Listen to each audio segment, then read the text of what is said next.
And good morning. It's 7:03 on this Tuesday, April 8th. It's time to head to Studio B for Coleman and Company.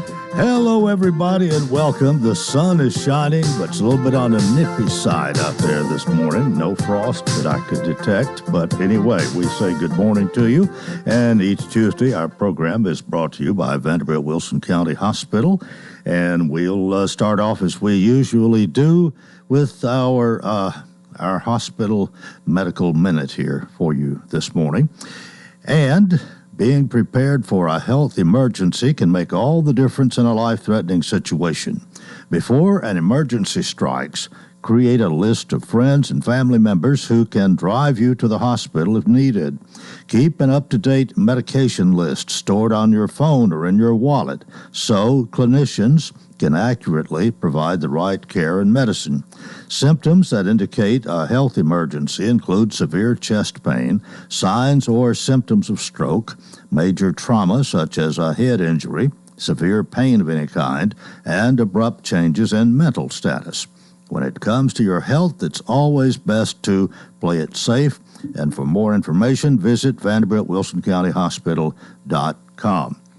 Now, a special announcement. We've been making this since the end of last week, but that is that due to flooding and the ongoing severe weather conditions that we had in our area, it was decided to postpone the Wilson County Heart Walk that originally was scheduled for Saturday, April 5th, to ensure the safety and well-being of all participants. The rescheduled date for the Heart Walk is now Saturday, April 26th at Cumberland University, with the festival beginning at 8 a.m. and walk beginning at 9:30 a.m. The hospital remains committed to their mission of being a relentless force of longer, healthier lives, free of cardiovascular diseases and stroke. They know that research shows cardiovascular disease patients are among the most vulnerable during a severe weather crisis and need to do everything they can to ensure that the storm does not put more people at an even higher risk. So that went into the decision to postpone. They do understand that this change may be an inconvenience, but appreciate your understanding and flexibility. Your participation is vital, and they're grateful for your commitment to their mission. Now, if you have any questions and need further information, don't hesitate to reach out at NashvilleTN@heart.org or 615-340-4100. Thanks for your support, and we look forward to seeing you on April 26th.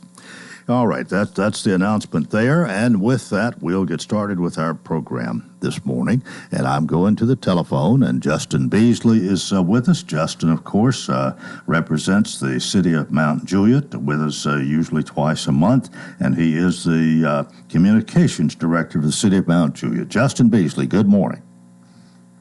Good morning, Coleman. We appreciate the time to talk about Mount Juliet. We have plans to go to the Heart Walk ourselves. We've been battling a lot of weather lately and look forward to it later in the month. I know that'll be a great event, and really excited about everything that the Heart Walk is doing in our community and what Vanderbilt is doing as well. Well, speaking of great events, I guess we would be remiss if we didn't at least allude to a little bit of that really great championship basketball game last night out in Texas, I believe, and the Florida Gators are national champs.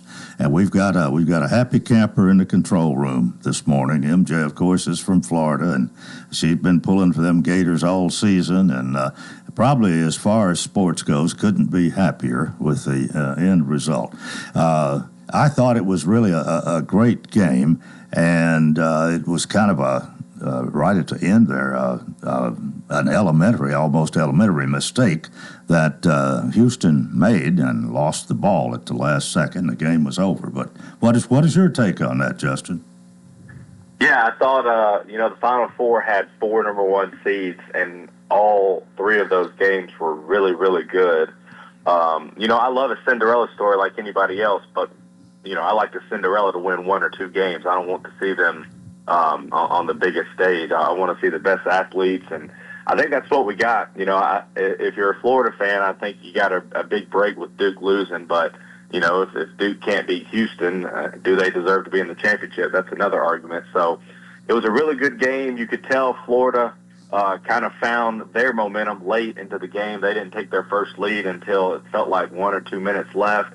The tournament MVP didn't make his first shot until 8 minutes left in the game. So it had a lot of storylines. It was really compelling, back and forth type game. As you mentioned, Houston's basically a football team. They like to muck it up and really, really get physical. But I think the game absolutely delivered two really, really good teams. And, Florida, I think I read this morning, Florida's the only school to have 3 championships in men's basketball and football. They're in everything school. So usually when Florida has a really good team, they win a championship. And then last night was no different. So I think it was a really good tournament, Coleman. I'm a Florida fan like MJ. I haven't had a team for Florida that I've rooted for like that, where I've been on pins and needles and nervous in quite some time. So it was a really good experience for me to watch, even from afar. All right. Well, it's I guess with that, we will turn our attention to spring sports now. And baseball has started and all of this, but this is not a sports talk show, so we better get to the original purpose for your calling in and for you being with us this morning, and that's the city of Mount Juliet. Did you have a Board of Commissioners meeting last night? So just to inform your audience, this is one of those weird months where I'm on the second and fourth Tuesday, like I am every month, with the Coleman Walker Show, so that'll be the 8th and the 22nd this month. But the month started on a Tuesday, so we've only had one Monday this month, and the Board of Commissioners meet on the second and fourth Monday of the month. Yeah. So there's nothing to recap from the meeting last night, but I'd be remiss to say the last couple ones, as far as newsworthy, long discussions, I haven't had a big report from the meetings when we did have a meeting, so I don't know that we're any less at a disadvantage this morning than we have in the past couple of times, Coleman. Well, I hadn't paid that much attention to the calendar, honestly. I understand. That's fine. That's fine. I know that. I don't think most people watch POC. That's why I'm here to recap it. It's just the way the schedule is set up here. There's just no way we can change things and have you after each time when the calendar's like it is this month. But we appreciate having you. There's plenty of other things to talk about. The Mount Juliet area is still a growing area, and it seems like we're still. The growth is still headed eastward. You're still getting yours. We're getting more here. It's spreading to Watertown in the east to a lesser extent. But growth is just one of the many things that we do deal with. And you usually you give us a progress report, and a lot of new businesses coming to Mount Juliet. I guess you lose a few from time to time, but I would think almost for every one you lose, you got 2 to come take its place. Oh yeah, that's just the nature of businesses. No community, especially like ours, that is so unique with our small businesses, which, as we understand, is the backbone of America, wants to lose any businesses. We very thankful for what we have. We have a we're very dependent upon sales tax, and I know if you've listened to this program, you've heard me say that ad nauseum. That's why we try to do our best to promote local businesses on our Facebook, Instagram, our TV channels, even when we meet with the media, because it is so important for those shops to stay here, because they make us exclusive, just like Lebanon is. They're proud of their unique gift shops and boutiques. They're the backbone, especially in Mount Juliet. Now, we have our big stores like, Costco and, Sprouts that will be coming in Q4, and BJ's Wholesale. Those help as well. But it all makes up this great ecosystem. So if we can do our part to shop local, and as I like to say, it's not something we do in December or when businesses are struggling. This is a yearly thing. Every time we go to a business, we tell them, thank you for letting us ride your coattails, because if there's somebody that's dependent upon one another, the city is dependent upon them to do well, because they're the ones that provide the sales tax. They're the ones that provide, monies for us to pave the roads and continue to improve our infrastructure. So we understand where we are in that relationship. and we do our best to roll out the red carpet for any new business that wants to come to Mount Juliet. And once you're there, too, we're going to promote the heck out of you, because we got to inform our citizens of just how many great things there are just in their backyard. Coleman, I'll quote the great Kenny Martin, our city manager, who's been there 14 years. You couldn't buy underwear in Mount Juliet 25 years ago. Now you can buy it everywhere. So we're extremely thankful for that perspective of where we've come from and where we are now. And we would be remiss if we didn't celebrate that each and every day. Okay, it's about time for us to take a break, and I think we will pause for the cause here and remind everybody, of course, that our program is brought to you by Vanderbilt Wilson County Hospital here on Coleman and Company, FM 98.9. And let's see what's happening on the roadways. This update, thanks to our friends at Absolute Kubota High Performance, High Horsepower, 0% financing is still a thing. Now is the best time to save on new Kubota L-Series tractors, rated number 1 for durability and owner experience in the U.S. Absolute Kubota, 1506 West Main. Now at traffic, here's Chuck. Good morning. In Hermitage, a minor accident on 40 westbound near OHB. It's not causing a big backup because traffic seems to be a little bit lighter than normal out here this morning. It's trying to pick up in Hendersonville with that traffic volume westbound on Vietnam Vets headed towards Conference Drive. I do see a little bit of a slowdown on 65 northbound up by Saturn Parkway. All that traffic coming up through Spring Hill, that southern portion of Williamson County. Hey, if you recently had some damage from all these storms to your roof, call Independent Roofing Specialists today. Just check them out online at irsroofs.com. I'm Commander Chuck with your on-time traffic. The refreshing cool after coming in from a hot summer day. The perfect temperature to kick off your shoes and relax with a good book. When the weather heats up, a new Rheem AC system will surround your family in total comfort. Are you feeling it? Rheem, the new degree of comfort. Financing available through TVA's Energy Right program and your local power company. Call Randy's Heat and Air 237-3604.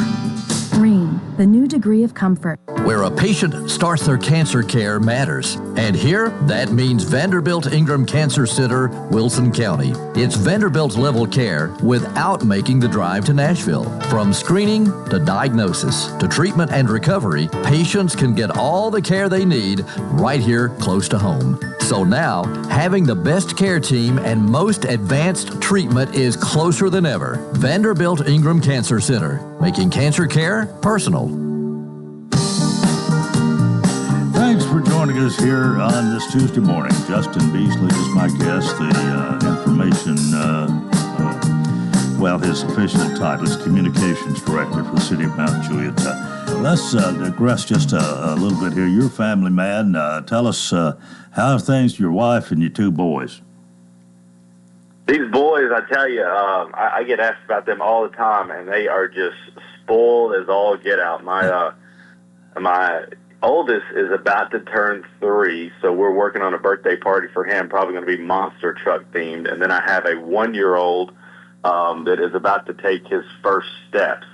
And when you talk about, the first child, you do everything to entertain him. Well, the second one is just entertained by the first. And as a dad, the oldest, he is, he'll hit him and he'll step on him and he'll, I'll say, hey, get out of the closet, and then he'll shield him from the closet. It's just, as a dad, I let him kind of beat up on the younger one a little bit more than I should. I want to rear up some tough kids, so that's what we fight every day. But I tell you, their love from mom, dad, grandparents, work family, they're certainly blessed. So I'd like to think I had it that well. I've got a sister, that's 9.5 years younger than me, but anybody that meets me usually says by my tendencies that I'm an only child. I take great offense to that, Coleman, as you can imagine. But they're spoiled like I was upbringing, and I'm told there's no other way. So they're my pride and joy for sure. Okay, well let's talk about challenges, problems, if you will. What's maybe the biggest the biggest mountain to climb or hill to get over in Mount Juliet as far as city government goes? As far as city government goes, I would say one of those biggest hills to climb has has been climbed. You know, we get a lot of people that want to do harm to our community that come from outside of our community, and that's been well documented from Davidson County.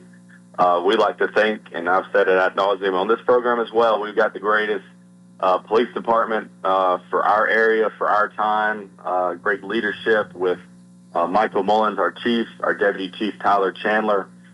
We are on them like white on rice when they come into our community and want to do bad things. You know, I hear a lot of Mount Juliet is very lucky and fortunate that we're close to Nashville, so we get businesses and we get people that want to move here to be close to Davidson County.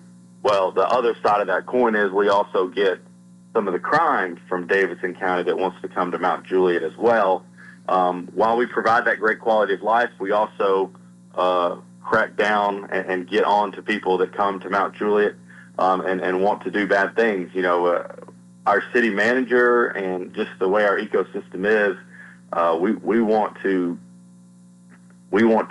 uphold the law and every sentence in the law book to do it, because, you know, a target doesn't stay in Mount Juliet if you don't enforce the law. These big businesses, these big retailers, even these small businesses, they don't want to stay in a community that's not safe, that isn't profitable, that isn't, you know, clean and tidy like we have with our City Beautiful team. So I would say, well, that biggest challenge is being met every day. And as Kenny Martin would say, and he said it last week when Leadership Wilson with Dory Mitchell visited, thank you to the BOC, to our elected body, for allowing us to crack down on all the crime, because if we didn't have that support from our elected body as we come up on budget season, if we didn't have that in years past with this commission and past commissions, I don't know that I'd be able to say that Mount Juliet is safe as it is, but thankfully we can say that because of the resources that we've been allotted. And if I know anything about our elected body and how much they love not only the best police department, but also the best fire department and EMS department, they're going to keep that funding coming for, as what we like to call those superheroes, those frontline heroes that we're very thankful to have in our community. Well, I think perhaps, in having known him for a good while myself, who he used to be with us quite often, Kenny Martin, who he himself, a former police chief and a former policeman, and maybe some of this is a result of his background. Would you say so? Oh yeah, you know, he's a former police chief, so he's.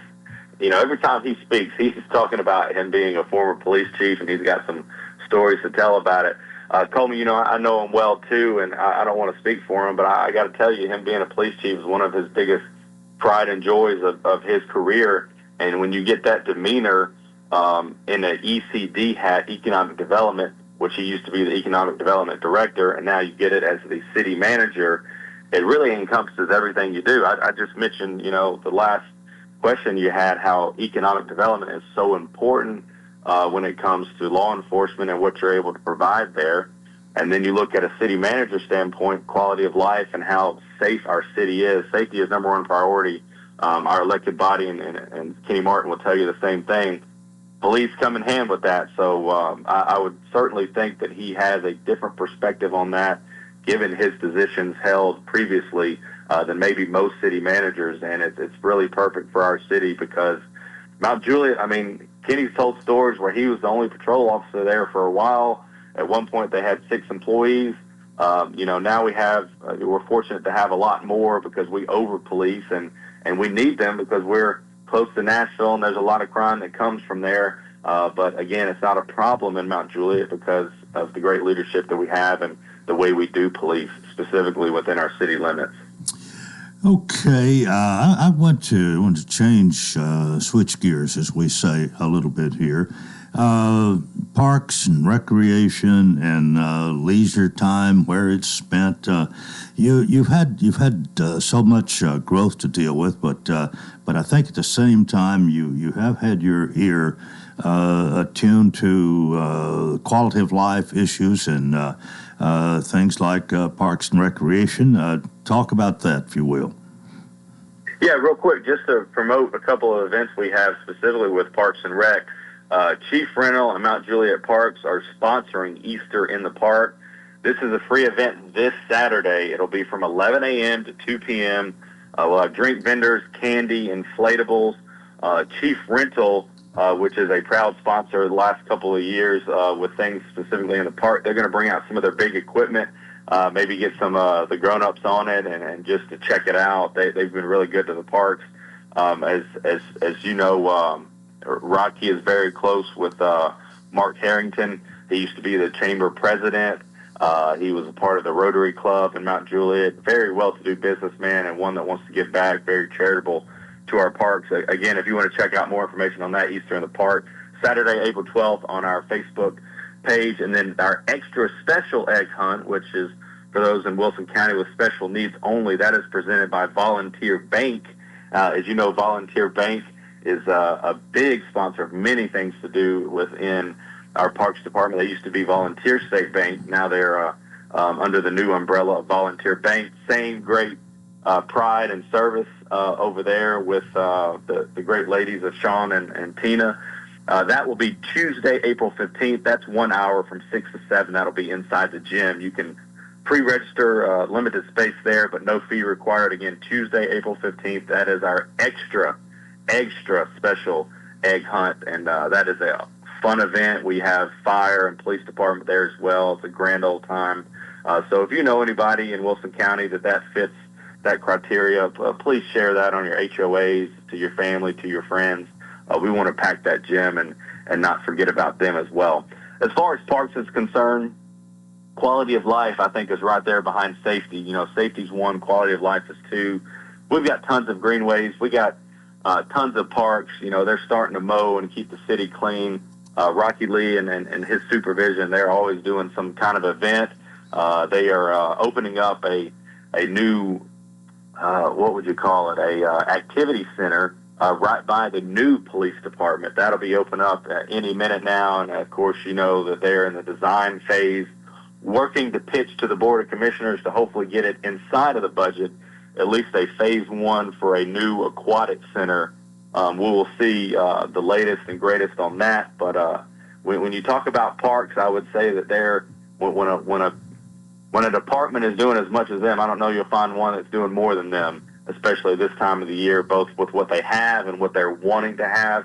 You look at it, we're getting a new aquatic center. That's on the books to be proposed this budget year. We've got a new police department building that will be done this fall, and we have a new fire department on Old Lebanon Dirt Road that will be done in December. So we have a lot coming, a lot of great things coming for the city of Mount Juliet that we're awfully proud of, Coleman. Okay, I sit here listening to you and thinking, what else can we talk about? We have not talked. We've had some storms come through, and maybe as many as 3 tornadoes may have touched down somewhere briefly in Wilson County, but I don't remember in the last week or 10 days hearing of much that happened actually in the Mount Juliet area. It seemed to have come farther east. But anything storm-related that we need to talk about, or we all were pretty safe, I think, weren't you? Yeah, so to quote Regina Girton with the Volunteer Network, we met yesterday just to discuss some of the storm damage around our county. We're super lucky to not have had as much flooding and as much damage as some of our neighbors had. And listen, we've been on the other side of that. We know that's not always going to be the case, not always that fortunate. But we did have a little bit. We had 8 down trees, 4 down utility lines, 1 injury crash 2 days ago. I think it was Wednesday to Sunday. And a lot of people had that storm fatigue where it was just one rolling through, one after another. I can't remember a time that was that crazy. But, you know, things are going to happen in our community. We stand by. We stand ready with our public works teams. You know, Michael Mullins, our chief, was out at 3 in the morning the first night assessing damage. We are on call and stand ready to assist however we can when things like that come up. But fortunately, very luckily, nothing huge to report from the city of Mount Juliet, and we're grateful for that. Great thing about Volunteer Network, which is hosted within Wilson County, you know, they help out specifically here with assessing properties, helping neighbors get back on their feet, and also helping, you know, neighbors from neighboring counties as well. It's a big network that we're super proud and super thankful to have. Okay, Justin, we've got a minute and a half left, and I want about 30 seconds, so take it for one more. Is anything else you got to say you can say in 1 minute here? Yes, sir. Actually, I do. Last week on Tuesday, I got a chance to go to Bell Buckle for our Tennessee Fire and Codes Association training. We did a live burn. We actually went into a building that had, it had some training mechanisms, and we sent 6 in-house recruits from the Mount Juliet Fire Department. We are hosting them on our campus and our facilities, training them with Scott Lively. Usually you send them to TFACA for like 8-9 weeks. I could be wrong with that timeline, but we're able to do that in-house with who we have with Scott Lively and the resources that we have. Now, the couple of days they do go to TFACA, they actually burn things and go into buildings and get all the training. It's really cool. It's their Super Bowl, as Scott Lively has said. We're going to be promoting that on our fire page the next couple of days, videos and photos, and that will culminate with their graduation coming up in a couple of weeks. If not next week, my calendar's everywhere, but I think it might be next week. This is a huge accomplishment for the Mount Juliet Fire Department. Super, super proud of them, something we're able to do here. It's kind of like exclusive to the Mount Juliet Fire Department. Very thankful and proud to do that under the leadership of Mark Folks. We'll have him on and talking about it all sometime soon. How's that sound, Cole? That's great. And thanks for being with us this morning. As I close out, just a reminder that the Heart Walk that was set for last Saturday has been rescheduled for Saturday, April 26th at Cumberland University, with the festival beginning at 8 a.m. and the walk beginning at 9:30. And that is part one of Coleman and Company, brought to you by Vanderbilt Wilson County Hospital. Stay with us for more right here on FM 98.9. Let's see what's happening on the roadways. Thanks to Bates Ford, get a battery installed on most vehicles. $199.95. Bates Ford, 1780 Franklin Road. Now at traffic, here's Chuck. Good morning. Really heavy traffic right now. Trying to get up through Spring Hill on 65 going northbound out of Murray County into southern Williamson County. It's loading up pretty good up in Hendersonville, Vietnam. That's coming westbound there at Conference Drive. It's picked up with more volume through Hermitage, Donaldson, all that traffic flowing in right now from Wilson County into Davidson County on 40 going westbound. Hey, when you need dependable towing here in Middle Tennessee, whether it's for your car, big truck, it doesn't matter. STR Towing and Recovery is who you should call. Check them out at strtow.com. I'm Commander Chuck with your on-time traffic. What is your passion? How can you use that passion to enrich your community? Hi, this is Melanie Minter, President and CEO of the Lebanon-Wilson County Chamber of Commerce. Your chamber is the resource for making connections to fulfill your passion. Whether education, nonprofit, agriculture, entertainment, or government relations, Wilson County offers a place for you to be involved. Your chamber connects businesses, individuals, and your passion to the community. We have an enthusiasm for excellence. Join us and catch the spirit. Call or visit our office at 149 Public Square in Lebanon. We'll have a few clouds this morning, otherwise mostly sunny for this afternoon. It remains cool. Afternoon highs in the lower 50s. Clear and cold tonight, lows around 30, and then mostly sunny and warmer for our Wednesday. Afternoon highs in the upper 60s. This weather forecast brought to you by Walker Auction and Realty, professional auction and real estate services. Get top dollar for your home, land, or personal property. Log on to MikeWalkerAuctions.com. They know auctions. With your Severe View forecast, I'm Drew Richards. Coleman and Company, thanks for joining us here on a Tuesday. Time for us to talk about Hearthside Senior Living. Sean Dozier's here as usual. Good morning. Good morning, Coleman. It's good to see you. Well, I got my story interrupted again. Well, go ahead. Finish it up. No, I'm through. I just telling how different you watch your finances when you're younger and when you get older. So. Well, I love that saying, out of style, out of debt. I love it. I love it. Yeah.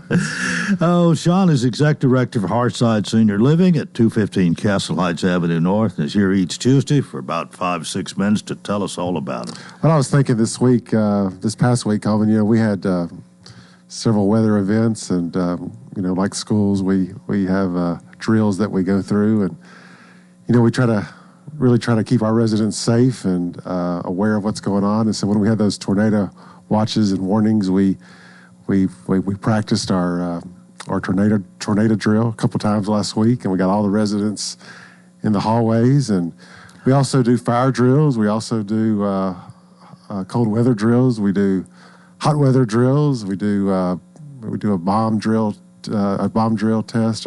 Somebody would call in a threat. So we do all those things. Number one, because the state requires it, but number two, just to keep our residents safe and make sure that they're aware of what's going on, and they really appreciate it. Sometimes I think, well, they don't really like the fire drills. They really don't like the tornado drills. They kind of gets old after once in a while. But they really appreciate it, and the families really appreciate it because we do practice those things and make sure everyone's safe. Everyone has to do it if you're at a long-term care facility like assisted living or skilled facility.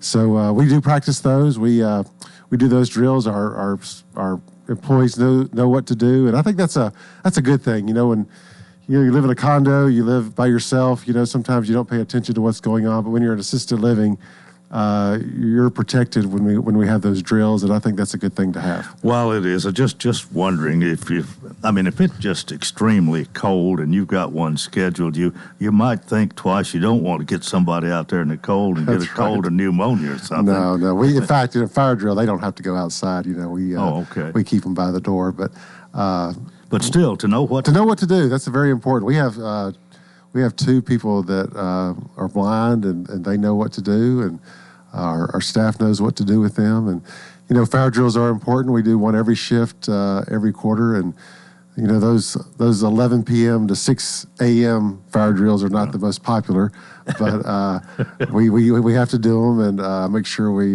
do them. But just sitting here listening to you for a second here and thinking how really good that is that you do them so that people are a little bit more aware of what to do in case the real thing comes along. We just had several residents move in. They don't know what a fire alarm sounds like, so we make sure they know what it sounds like. And so if they're, they get woken up at 2 a.m., they know what to do. Mm-hmm. In assisted livings, Coleman, you have to be able to get out of the building within 13 minutes. So we keep residents in our building that can definitely get out of the building in 13 minutes. Many times, much less, they get out of the building in less than 2 or 3 minutes, really. But in assisted living, you have to be able to get out of the building in 13 minutes, and that's very important. You don't want to keep people in there that, can't transfer, can't get out of bed, and so we really do try to keep our assisted living in the appropriate manner with people who can get out of the building in 13 minutes. And that makes a big difference. It helps our staff. We don't have to have, we don't have to have as many staff because we do require that. And I just think it's important to mention that assisted livings are required to do that, and we do practice those drills, and they are kept safe as best we can.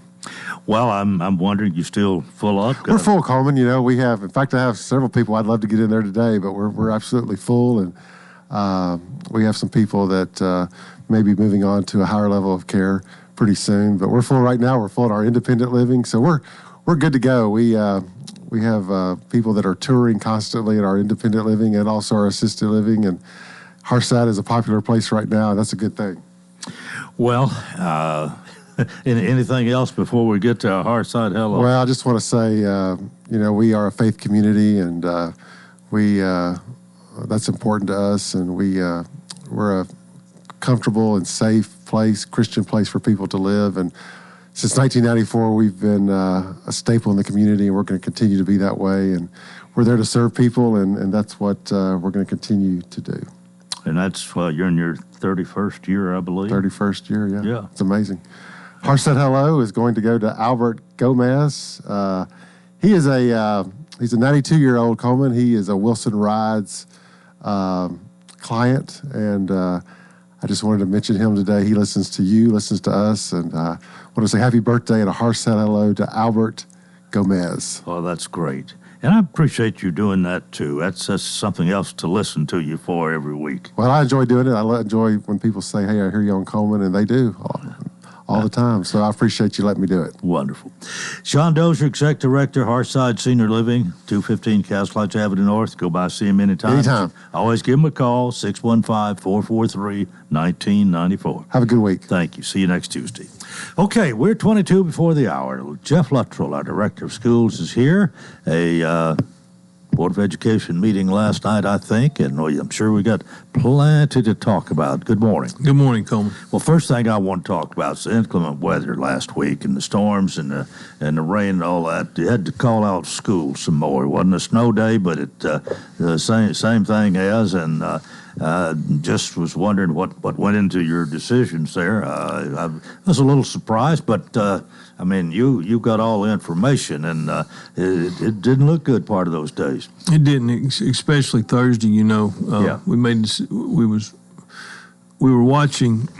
Of course, all the forecasts there coming in on Wednesday, and they've been talking about it all week. And then, when we got to National Weather Service briefing about 1 o'clock and what they were describing, and really concern we had Thursday morning was with during that bus time, the morning time, the commute and getting our students on the bus felt like what we were being told was going to hit during that time. And that's a tough decision, but off the forecast, we did close on Thursday, and was a good decision. If you remember that Thursday morning, it was pretty rough. And then kind of reiterate that, I was checking buildings Thursday morning after it passed through, and I was on Linwood Road, and get this alert goes off on the phone that you got a tornado. And so I ended up, and they mentioned Linwood Road, so I ended up going to Tucker's Cross Road, went to the building to get off the road, and watched as that thing went through there, and was really thankful during that moment we didn't have a building full of students. And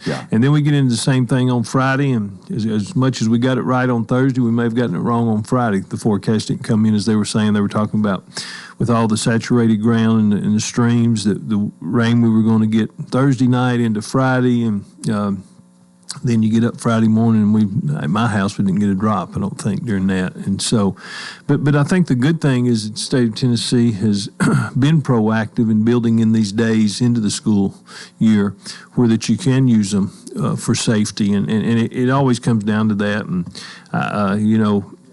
I got some people think we should have been in school and some think we shouldn't. Didn't hear much from Thursday, but at the end of the day, that's one of the responsibilities of the job. And I will always try to err on the side of caution. I can handle the complaining I get, but I know that we do put our students and staff safety at the utmost importance for making decisions. Well, one question we'll move on. Is there any danger of having to extend school because of... We don't. We still have 1 day left. Okay.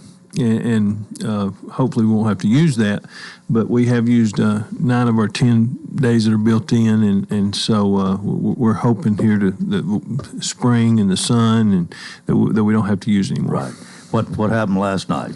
Well, we had one of our longest meetings we've had in a while because we really had a lot of business, but do want to highlight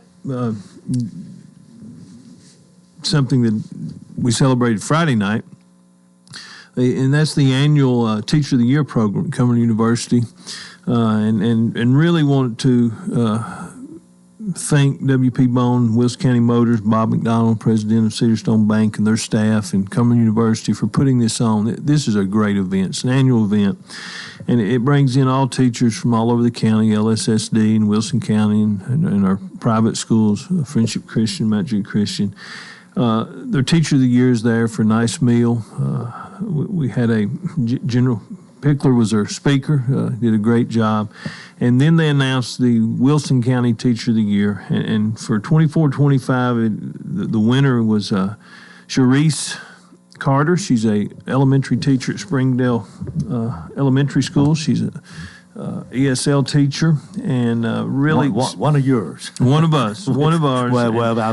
Well, you got to be real happy. I mean, as director of Wilson County Schools, that one of your teachers actually won the award this year. Yeah, and we're proud of her, and she's an outstanding teacher. But every teacher there that night, to be picked by your peers, and as they go through that process and share a little bit about what her students had said about her and parents, it's just a good night, and we're proud of her. But we're proud of all of our teachers, but really, the shout out too is to Coleman University and W.P. Bone and Bob McDonald and their team. They work on that months, and it's a great event, and we're fortunate to live in a community where we have businesses and businessmen that understand the importance of education and teachers. So that was highlighted that a little bit and talked about that, and we're proud of her.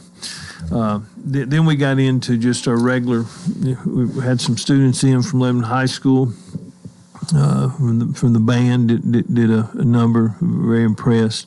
We did also highlight Carrie Corona, a Rutland student, who she designed the coyote for Central Pike Elementary. We brought her in, want to recognize it. It's a great, when you see that, it'll be something that's recognized for a long time, Wilson County. So that was great. And then we brought in our math competition winners also. We did a math contest. We did that annually. And we brought in some of our winners to highlight them and to just showcase what's going on in their schools. Well, what business do we need? We got to take a break here in a couple of minutes, but we can get started here with other things maybe that took place last night. Well, just really normal business, some budget amendments. We did approve a bid for Will Central soccer field renovation. We're going to be extending that field. It's never been up to regulation where they can host TSSAA events, so we took care of that. Some policy readings we're still going through, and then we did also adopt our science textbooks for the next 8-year cycle, and a lot of great discussion on all those items, but overall a very good meeting. Okay, let's take our break right here. Our Director of Schools, Jeff Luttrell, is my guest, as he is each month, here on Coleman and Company, FM 98.9. Let's see what's happening on the roadways. Thanks to Absolute Kubota, high performance, high horsepower, 0% financing is still a thing. Now's the best time to save on new Kubota L-Series tractors, rated number 1 for durability and owner experience in the U.S. Absolute Kubota, 1506 West Main. Now at traffic, here's Chuck. Good morning. We see a couple of accidents getting some attention out here. It got a little bit heavy a few minutes ago coming through Hermitage with all that traffic behind it being pushed in from Wilson County on 40 going westbound. As you work your way into Hermitage through Donaldson, it's also building out here by Saturn Parkway on 65 northbound. It's pretty heavy up through Spring Hill. Hey, when you need dependable towing here in Middle Tennessee, there's only one name for you to remember, and that's STR Towing and Recovery. These guys are absolutely the best, no matter if it's for your car, big truck, strtow.com. I'm Commander Chuck with your on-time traffic. Welcome to Hearthside Senior Living, Lebanon's unique senior living community designed for seniors to age in place, all within a safe, comfortable, and Christian environment. Beautiful retirement homes designed for an independent lifestyle with maintenance-free living. Hearthside Senior Living also continues the excellent tradition of assisted living for those seniors who need additional services. Hearthside Senior Living, an independent retirement community and assisted living community, all on one campus in the heart of Lebanon. Call 615-443-1994 for a tour.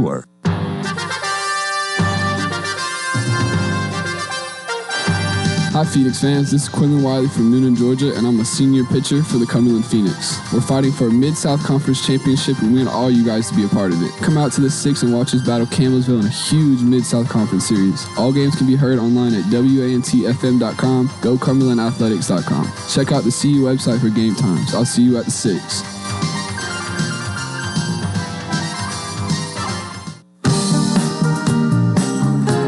Company, it's a Tuesday morning. Jeff Luttrell, our Director of Schools for Wilson County, is here. We have him each month. This time goes by pretty fast, but I think we are able to feed out quite a bit of information about the schools, about the school board meeting, and you got to be a busy man. There's something going on all the time, and then when you have inclement weather to deal with and other things as a result, but I wonder sometimes it can be challenging. It is, but I've got a great team that work with me. Yeah, and so it's challenging, but I guess that's what drives us, and we enjoy that. It was challenging when you pitched for Cumberland, wasn't it? It was. Even though you love that too.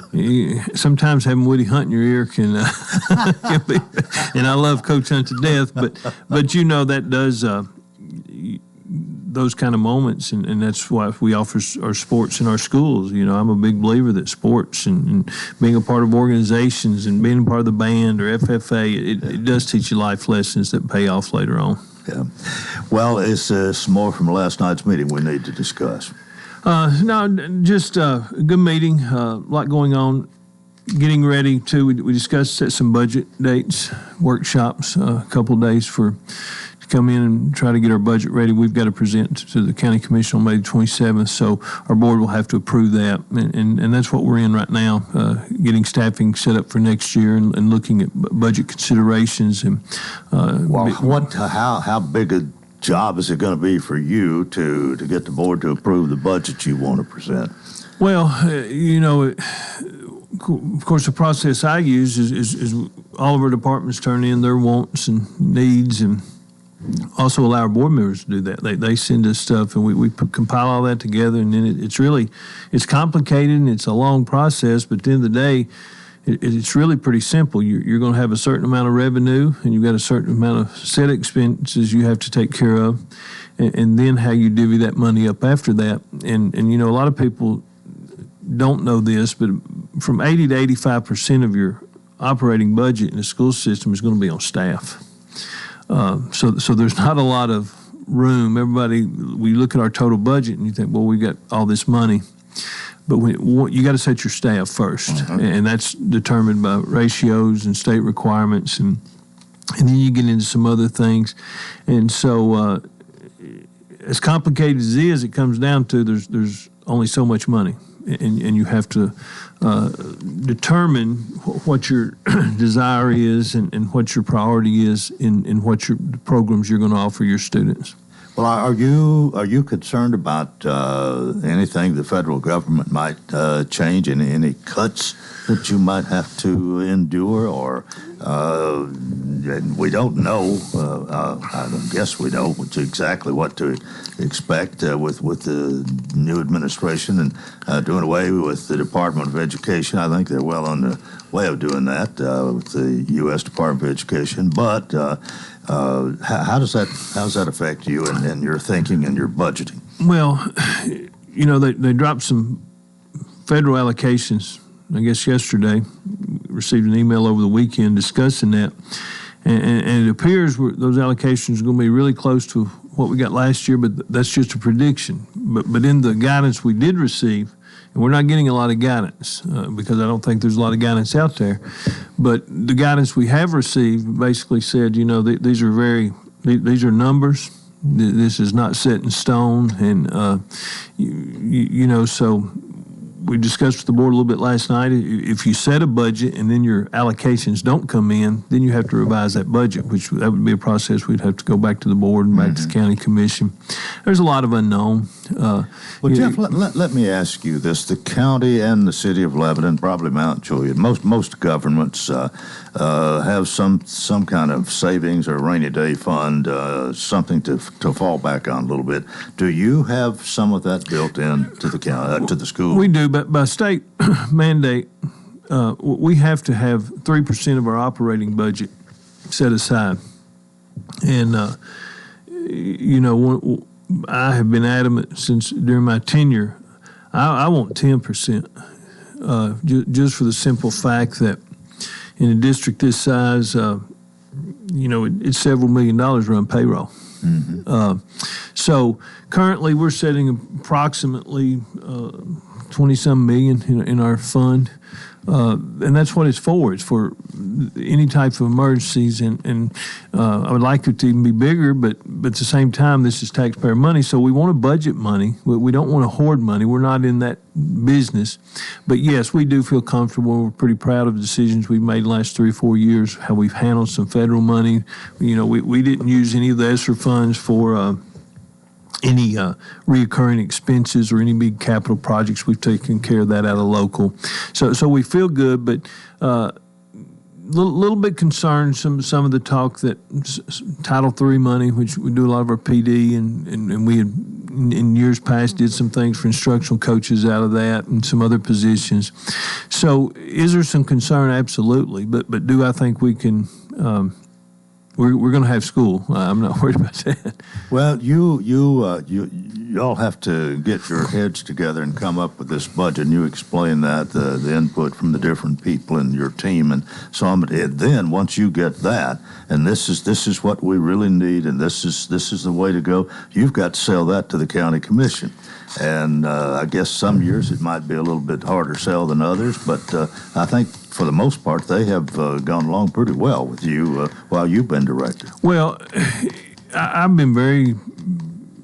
That's one of the easiest part of this job right now is work with our county commission, and you know they have proven over the years they want to fund education in Wilson County, and you know Mayor Hutto's been great. You know when I first came in, we met and talked about some things, and we're fortunate where we live. We're getting some growth money. You can look around and see. So they allow us to budget that growth money into our budget without having to go and ask them for it. That has helped. Only thing he requests is I bring a balanced budget, and we've brought a balanced budget the last 3 years, I guess it's been. And so our commission's been great to work with. They do a good job of asking the right questions. They want to know where the money's going, and they should, because at the end of the day, they're the funding body for us. And so I think as long as we stay within our means and do what we can, as county commission will be in full support. Yeah, and then, of course, you're still having to deal with a growing area and continuing to build schools. I don't know, has it slowed down a little bit, maybe? It may have slowed down a little bit looking, but, you know, what you always question is where does that growth, when, you know, you have to try to determine when is the growth revenue not going to be enough to meet the needs. Mm-hmm. And I can't say we're there, but are we closing in? We probably are. You know, as we're trying to build more schools, and we still got some areas we're concerned about in the next 2 or 3 years. But again, I say that I'd much rather be in a situation because of our growth that we've got new revenue than I would be in a place that was not experiencing any growth. And that brings me to some of the we've had a lot of discussions on this with our legislators, and I'm sure you have too. But there's the bill, I believe, that's going through our state legislature right now that has to do with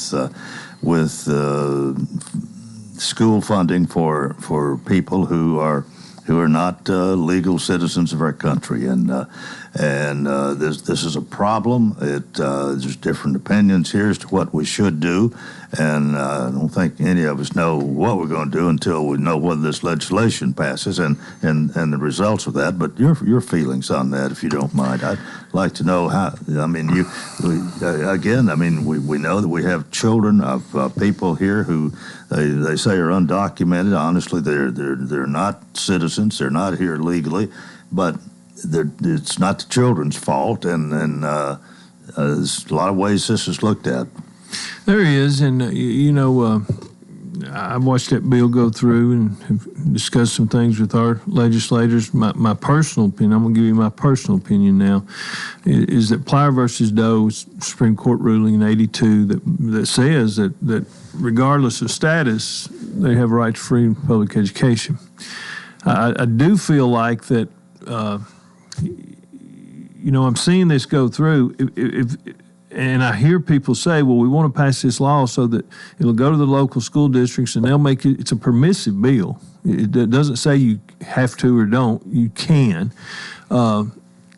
Personally, I believe that matter should be handled between the state and federal government, not at the local level.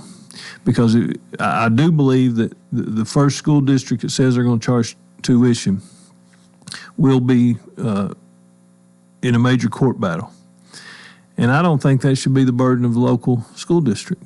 If our legislators feel this strongly, there's other ways to challenge that federal law. And so we're just watching. It's not done yet. It barely got out of committee yesterday, and I think there's a lot of people, like you said, got a lot of different opinions.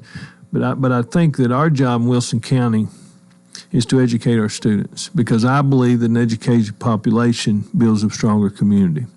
And I'm not real interested in. I got an education to help students, all students. And I hate to see it passed down where it looks like we're the policing of citizenship and immigration. And I don't think that's the purpose. I don't think that's even that. Really, that falls under the federal government. I understand what they're saying about the rift, and these are my personal thoughts, but I love all kids, and I want all kids to have and I believe that education gives all kids a better opportunity. And so I hate to see it passed down to where it gets into the local. All that does is divide our communities, and I'm not for that. Okay. Well, thanks for your opinion here, and I guess the thing that I'm most concerned about here, is just as a Joe citizen, would be that when a county seems to be maybe it's a poorer county and have a pretty good property tax, it's difficult to be able to come up with the money if they've got a lot of people here. And I don't know what you do, but at the same time, there's only one time to educate these children. You can't wait till they're 20 years old. Right. That's right. And I understand that. And you know, I will say this. I've done some checking on just looking into things, and the funding system of schools is based on sales tax and property tax. And you know, I find it ironic. We're not going to educate them, but we'll sell anybody a house if you got the money. And a lot of these are homeowners. These are members of our community that are here working. And I'd much rather seen a robust work program put into place. I get all that. I just don't know that I can stomach thinking I've got to tell a child you can't come in here and learn how to read.